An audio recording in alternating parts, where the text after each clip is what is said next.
बिस्मिल्लाहिर्रहमानिर्रहीम। अस्सलाम वालेकुम नाज़रीन, मैं रमज़ान जट, आप देख रहे हैं मेरा यूट्यूब चैनल। ज़िला खुशाब में एक सोचनाक वाक़या है जहां हाज़र सर्विस मलक मोहम्मद अवान जवान को गोलियां मारकर दो मुजरमों ने शहीद कर दिया। गुलाम शबीर नाम बताया जा रहा है। दो कातिलों के नाम इसमें लिए जा रहे हैं और बताया जा रहा है कि इनका ताल्लुक काल्दम तंजीम के साथ है और उससे पहले भी ये कई बैंक डकैतियों में, डाकों में, मासूम लोगों को तंग करने में, कातलों में, उजरती कातलों के तौर पर इनकी शनाख्त थी, इनकी पहचान थी और इनका ताल्लुक काल्दम तंजीम के साथ बताया जा रहा है, जिन्होंने मलक मोहम्मद अवान को वहां पर गोलियां मारकर शहीद किया। वादी सोन पाकिस्तान का खूबसूरत इलाका है, खूबसूरत वादी है, नौशहरा इसका सदारती मुकाम है और ज़िला खुशाब की ये ज़ेली तहसील है। यहाँ पर जब टीटीपी और दूसरे यहाँ पर अलकायदा एक्टिव थी, पाकिस्तान में दहशतगर्दी यहाँ पर अपने अरूज पे थी, तो उसके बाद जब पाकिस्तान आर्मी ने रद्दुल फसाद एक ऑपरेशन शुरू किया था तो बड़ी तादाद में यहाँ पर जो काल्दम तंजीम के लोग थे उनका सफाया किया था, उनको गिरफ्तार किया था।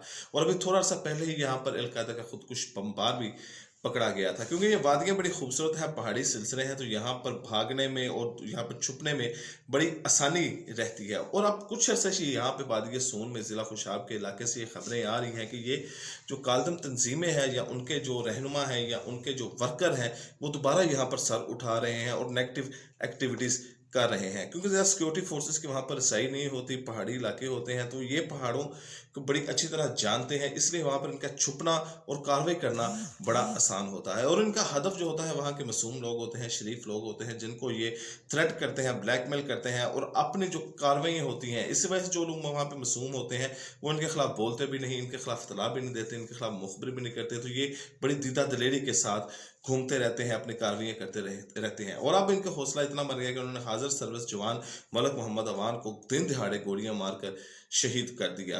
सोशल मीडिया पर यह हैशटैग चाह रहे हैं जो सानिया खुशाब के नाम से है कि ये गिरफ्तार किया जाए, इन कातलों को सख्त सजा दी जाए।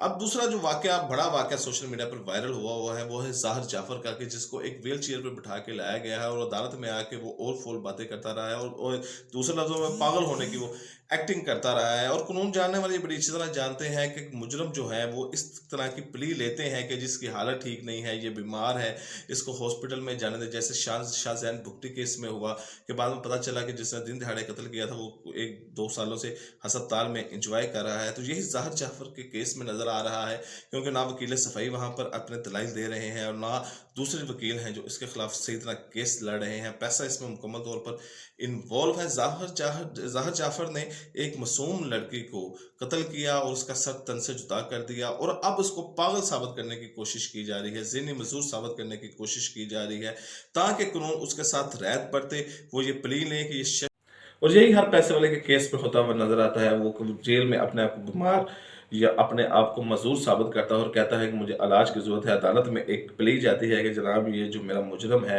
या मुलजिम है ये बीमार है, ज़हनी मजदूर है, इसको ट्रीटमेंट की ज़रूरत है और उसको इंसानी हमदर्दी की वजह से, इंसानी बुनियादों पर इसको हस्पताल में शिफ्ट किया जाए या इलाज की इजाज़त दी जाए। हस्पताल को सब जेल करार दिया जाता है और ये कमरे में अपनी तमाम जो फैसिलिटीज़ है उसको एंजॉय करता है। 2 साल वहाँ पे उसका ट्रीटमेंट चलता है। इतना में केस कमज़ोर हो जाता है। जो केस की पैरवी कर रहे होते हैं उनकी हिम्मत भी जवाब दी जाती है, उनके भी हौसले टूट जाते हैं। वो अल्लाह के ऊपर सब कुछ छोड़ कर सब्र करके बैठ जाते हैं और मुलज़िम बड़ी आसानी से कानून के जाले को फाड़ता हुआ निकल जाता है। ज़ाहिर जाफर के केस में भी यही करने की कोशिश की जा रही है, लेकिन पाकिस्तान का माशरा इस केस के ऊपर नज़र रखे हुए है और ज़ाहिर जाफर बचता हुआ नज़र नहीं आ रहा, क्योंकि जज जो साहबान हैं उन्होंने भी ज़ाहिर जाफर के खिलाफ यानी कि तमाम ठोस सबूत और शवाहद मौजूद है, जिसकी वजह से अभी तक ज़ाहिर जाफर को कोई रियायत नहीं दी गई। ये एक अच्छा गेस्चर जा रहा है, एक अच्छा इशारा है कि ज़ाहिर जाफर जो है उसको कानून के मुताबिक जो सजा बनती है वो इसको मिलेगी। पाकिस्तान में एक और गूंज उठती हुई नजर आ रही है और जब से वज़ीर-ए-आज़म इमरान खान बने हुए हैं तब से ये गूंज सुनाई दे रही है, वो है सदारती निज़ाम। सदारती निज़ाम में सदर हेड ऑफ स्टेट होता है, सदर के पास तमाम इख्तियारात होते हैं, जबकि पार्लियामेंट्री निज़ाम में पार्लियामेंट के पास तमाम इख्तियारात होते हैं। मिसाल के तौर पर अगर आज इमरान खान ने कोई आईनी तरमीम करानी है, कोई कानून का बिल पास करवाना है या कुछ भी उन्होंने बिल पास करवाना है तो वो पार्लियामेंट में जाते हैं और पार्लियामेंट में वोट की अक्सरियत के ऊपर ये फैसला किया जाता है कि ये कानून पास होगा, ये बिल पास होगा, ये आईनी तरमीम पास होगी या नहीं होगी। और जब कोई वज़ीर-ए-आज़म पार्लियामेंट में जाता है तो अपोजिशन और दूसरे जो उनके अवेयर के जो साथी होते हैं वो वज़ीर-ए-आज़म को ब्लैकमेल करते हैं कि जनाब हमारे ये काम किए जाए तो हम आपको वोट दे देंगे, अगर हमारा ये मुतालबा मान लिया जाए तो हम ये बिल पास करवा देंगे। लेकिन सदारती निज़ाम में सदर को कोई ज़रूरत नहीं होती कि वो पार्लियामेंट के पास जाए और इस तरह की जो कंडीशंस हैं वो रखे या माने। सदर के पास तमाम इख्तियारात होते हैं, वो चाहे जौन सी चाहे तरमीम कर सकता है, जौन सा चाहे बिल पास कर सकता है। सदर अपने तमाम कैबिनेट बना सकता है। इसमें भी जो नुमाइंदे होते हैं, MN MP होते हैं, उनको अवाम ही चुनती है।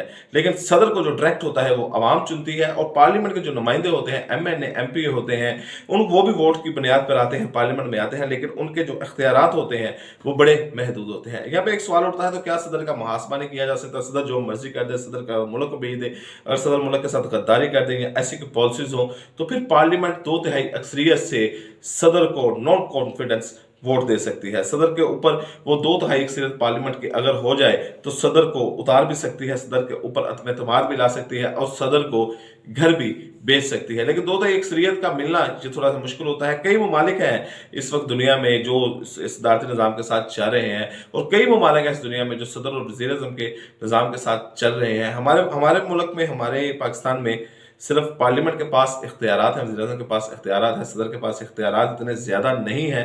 लेकिन सदारती निज़ाम में ये तमाम चीज़ें उल्ट हो जाती हैं, तमाम इख्तियारात सदर की तरफ कन्वर्ट हो जाते हैं। पाकिस्तान को जो नाम दिया जाता है, सदारती निज़ाम का नाम दिया जा रहा है, वो इस्लामी सदारती निज़ाम है। ये इस्लामी जमहूरिया पाकिस्तान की वजह से है कि इस्लामी जमहूरिया पाकिस्तान है तो उसको नाम इस्लामी सदारती निज़ाम दिया जा रहा है। लेकिन इसमें कोई कमी पेशी नहीं है। जिस तरह सदारती निज़ाम पूरी दुनिया में चल रहा है, इसी तरह ये सदारती निज़ाम चलेगा। मुसलमान को जो एक खिलाफत का एक जोड़ा जा रहा है कि ये शायद खिलाफत की तरफ है, तो ये खिलाफत की तरफ नहीं है, ये सदारती निज़ाम है। इसमें सदर वन मैन शो होता है, सदर के पास तमाम पावर होते हैं, सदर किसी का पाबंद नहीं होता, सदर को किसी के पास वोट की भीख मांगने नहीं जाना पड़ता, सदर को किसी से ब्लैकमेल नहीं होना पड़ता। इस तरह जब बाकी साबका हुकूमतों में नवाज शरीफ थे या पीपल्स पार्टी की हुकूमत थी या दूसरी की हुकूमतें थी, तो वो पार्लियामेंट, उनको जो पार्लियामेंट में मौजूद नुमाइंदे होते थे वो ब्लैकमेल करके अपने तमाम काम करवा लेते थे।